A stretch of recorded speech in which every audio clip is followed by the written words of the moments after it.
ఏం చేస్తున్నావురా సిరి? రాగి ఇడ్లీ బావా. ఓహో, మరి ఈ ఆకులు ఏంటి ఆకుల్లో పెడుతున్నావు? ఈ ఆకుల్లో పెడితే ఇదేంటంటే ఔషధ గుణాలన్నీ ఇడ్లీలోకి వచ్చేస్తాయి అన్నమాట. ఓకే ఓకే, చూడడానికి లుక్ అయితే భలే ఉంది రో, రెగ్యులర్ ఇడ్లీలా కాకుండా. ప్లేటింగ్ కూడా మనం తినేటప్పుడు కూడా మంచి టేస్ట్ డిఫరెన్స్ వస్తుంది బావా. ఇంకా మిల్లెట్స్ కదా, రాగులు కదా, మంచి హెల్దీ, ఇంకా మంచి టేస్ట్ కూడా వచ్చేస్తుంది ఈ ఆకులతో. ఓకే, రెగ్యులర్ ఇడ్లీ ఫార్మాట్లో కాకుండా ఇలా ట్రై చేయమని చెప్తావు అంతేనా? అంతే బావా. ఇది కూడా ఏంటి అంటే ఫస్ట్ ఈ ఆకులు ఇలా నానబెట్టేసుకొని కొంచెం వాటర్లో నానబెట్టాలి. ప్లేట్స్ మన దగ్గర దొరుకుతాయి. ఓహో, ప్లేట్స్ అవైలబుల్ ఉన్నాయి మన స్టోర్లో? అవును బాబా. ఇంకేంటంటే లేడీస్కి కూడా ఎక్కువగా ఇవి ప్లేట్స్ కడగాలి. ఇడ్లీ చేయాలంటే ఇడ్లీ ప్లేట్ కడగడానికి ఇబ్బంది పడుతూ ఉంటాం.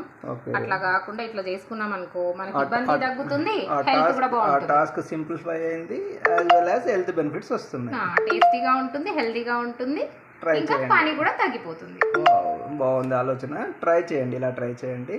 థ్యాంక్ యూ, ధన్యవాదాలు.